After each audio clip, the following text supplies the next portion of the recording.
Hi everybody, Maverick Lim Zhi En and yet another video podcast. As always, I hope you're doing absolutely fantastic because I am not. I am utterly inoperative today. I have a serious case of the man flu, and I was planning to give you an episode today about weight and balance and why it's so important to make sure that the aircraft is within weight and balance before you do a takeoff. But I won't have any energy to do that, unfortunately. So what I'll do instead, guys, is I'll give you a short episode about being sick as a pilot because it's kind of suitable today. What about if you get sick prior to your duty? What happens if you're sick when you're flying? And I'll give you an example on when that actually happened to me. And what about long-term sickness, loss of license? Is that something you should be looking at? So stay tuned. Wind 31016, everyone right, front arm. Start to land, 31 right. Delta 260, produced. Alright guys, so yesterday I operated a long day. I flew from my home base here in Girona up to Eindhoven, then back to Girona, then out to Baden-Baden in Germany, and then back again. And when I was in my car driving home after yesterday's flight, I started getting this pounding headache. And when I got home and I checked my temperature, I saw that I had a fever. My son has already had the flu, so I'm guessing that's probably what's coming to me as well. Fortunately, I have my first off day today, so I have 3 days now to recuperate. But what about if you start to feel like that just prior to your duty? What can a pilot do? Well, first of all, obviously it's completely human to become sick, right? It's something that happens to everybody, and the airlines, they know about this. So they have dedicated standby crew. So as part of your duty during a week, you might have one day where you don't have a flight, but you have standbys instead. So that standby starts at a specific time in the morning. It might start at 4 o'clock in the morning, for example, and it goes to 3 o'clock in the afternoon.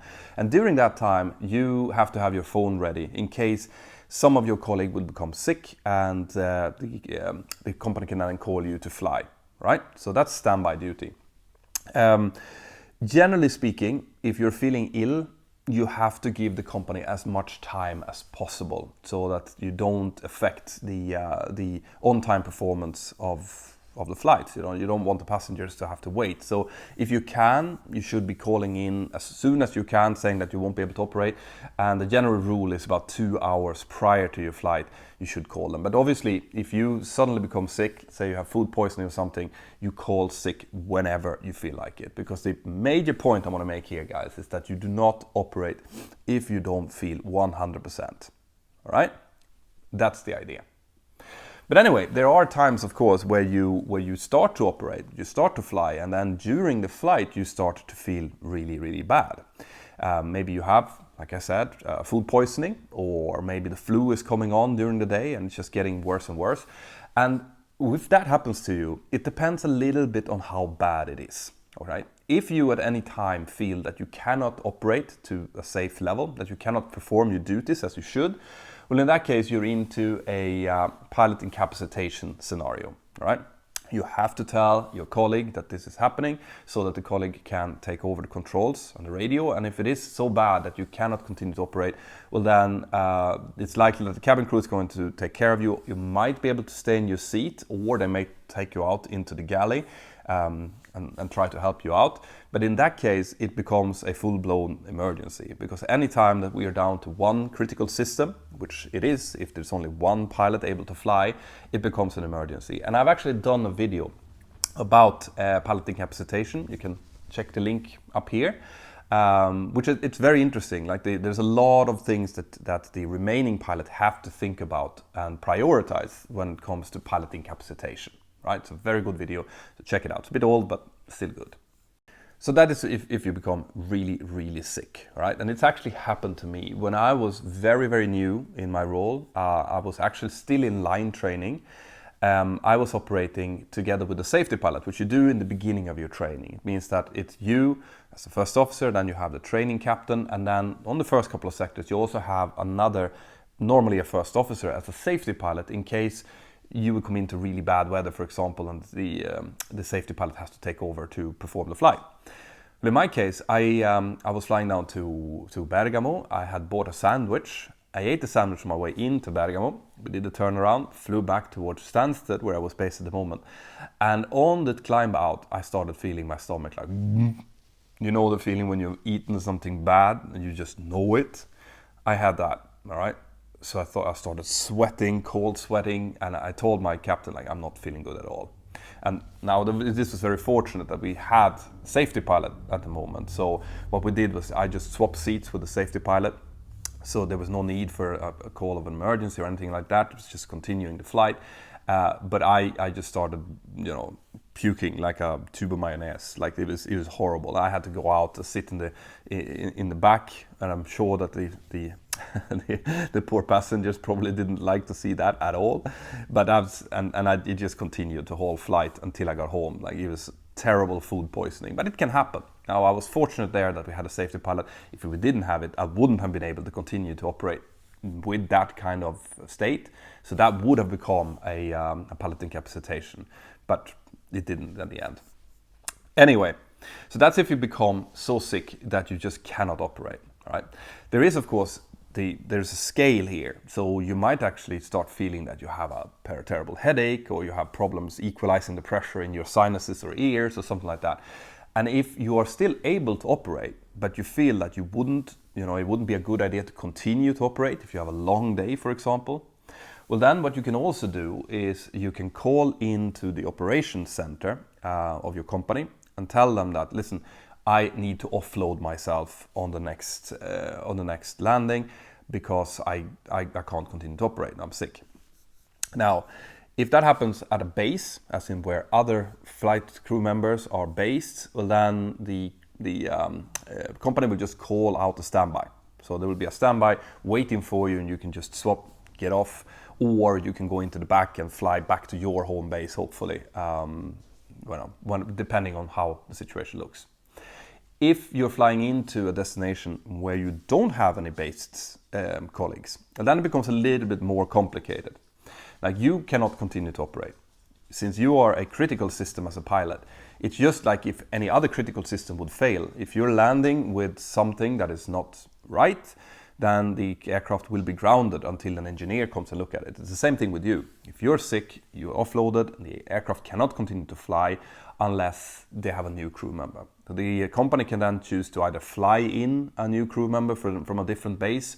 Maybe there are other flights with the same airline coming in, or if they have access to a private jet, they could use that, or whatever they do. In any case, the aircraft is staying where it is until you have a new crew member in place to continue the day.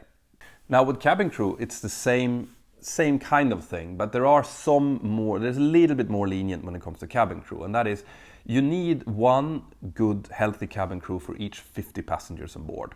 So there is a possibility, if you have a flight with less than 150 passengers on board, that you could operate with a sick cabin crew member back to base under certain circumstances, providing that there's not more than 150 passengers. If there's more than 150 passengers, they need to do the same. They need to fly in or get a new cabin crew member in, right? So that's what happens if you get sick before your flight, during your flight, all right? What about if you become long-term sick then? Well, long-term sickness obviously happens to pilots as well. It can be anything. I had some problems with my kidneys about a year ago where I had to be off for a month. And then it's going to be down to what the local rules are regarding payment. Normally, you'll lose a couple of days' pay in the beginning. That, like I said, that's depending on what the rules are in your country. But then you tend to get paid your basic pay. You're not going to get a flight pay, obviously, but your basic pay during your sickness period, up to for as long as the company decides, basically. And it's depending on if you have a likelihood to actually come back to operate or not. What if you don't? What if you have an illness that is determined to be so bad that you will not be able to operate as a pilot again?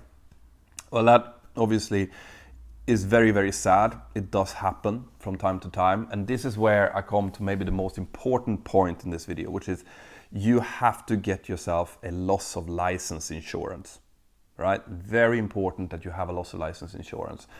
From the time that you're done with your licenses, you should get it, all right? And then you should keep it for as long as it's possible. A loss of license insurance is exactly that. It's an insurance that is given to you who will either pay out a small sum per month if you have a long-term sickness, generally more than 3 months. So it has to not pay out for the first 3 months, and then it will start paying out. Or if you will contract an illness that would take away your Class 1 medical. So if you would lose your license. In that case, the loss of license insurance normally pays out a bigger sum of money, as in a one-time payment. And how big that payment is depending on what you have chosen for your loss of license insurance. So you can choose to have a slightly smaller payment and pay less per year, or a bigger payment and pay more per year.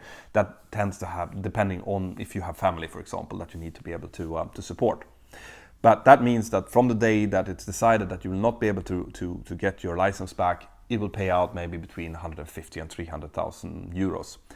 And those money is supposed to be there to help you to retrain for a different occupation, or to carry you across to when you can start earning money in a new way. It's very few loss of license insurances will actually pay for your income until you retire. All right, it's to be seen like a transitionary money to be used. But I cannot overemphasize how important it is that you get one of these. There are several companies who provide these kind of loss of license insurances. Generally, your airline will be able to either pay for one for you, or they will have some deal with a company to give you a special rate on the loss of license. Or if you're in a pilot union, they tend to have very, very good deals as well when it comes to these insurances. But do check it out. But what about if you get sick during your training then? When you've started to pay a lot of money for your training and all of a sudden something happens to you. You're out in the woods, you get a stick in your eye, something happens that makes you lose your Class 1 medical. Well, here's something that we in the Airline Pilot Club, APC, are working hard on. All right, we will be launching the APC very, very soon. There's a link down here describing what we are going to do and what we're trying to do, where you can sign yourself up if you want the newsletter. And it's going to be important for you guys to have that newsletter, because we will start to take in only a limited amount of members initially. So sign yourself up. But anyway, we are looking into this because we realize that if you paid money in to start your training and something happens to you, you should have some kind of insurance as well. And we're working on a solution to that. So stay tuned. What about medication then? Well, medication is also important for you guys to keep track of, and it's up to you. It's your responsibility to make sure that you're not taking medication that will hinder your duty as a pilot. So generally speaking, if you have some kind of medication and you look at a little paper on it and it says do not operate heavy machinery, well then that's a good indication that you shouldn't be flying with it. So before you operate with any kind of medication that you're not 100% sure of, contact your aeromedical examiner and they will tell you whether or not the medication that you're taking is okay to fly with. Very, very important, guys. Well, that's all I had about that, guys. If you have more questions about this, if you want to talk to me, for example, or other professional pilots about what kind of loss of licenses insurances that we use and what we recommend, well then, as always, come into the Mentor Aviation app. It's completely free to download, to use the chats, the different forums, everything like that. We just want as many of you as possible in, and it will also be your greatest source to aviation news. So anything that's going on in the aviation industry, you'll hear from the Mentor Aviation app first when that happens. So get the app. You have the link to download it here. And if you're interested in merch, like this INOP t-shirt, for example, or caps or coffee mugs or anything, then they should be here below the description of the video. There is links to the Teespring store. Otherwise, I will link to it in the description of the video as well. Have an absolutely fantastic day. I'm gonna go and lay down now, and I'll see you with new, fresh, great videos next week. And also, make sure that if you have the chance to come to Berlin next week, on the 21st and 22nd of February, I will be at the Pilot-Expo together with my wife, and I want to meet as many of you as possible. I promise to get rid of this flu by then.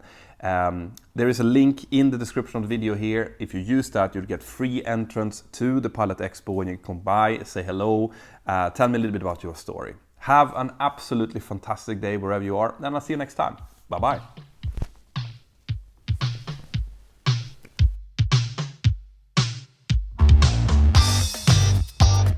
Alright guys, I really hope that you liked that. If you want more content like that, more aviation content, well then check this out. I hope that you have subscribed to the channel and that you've highlighted the little notification bell. See you inside of the Mentor Aviation app and have an absolutely fantastic day. Bye bye.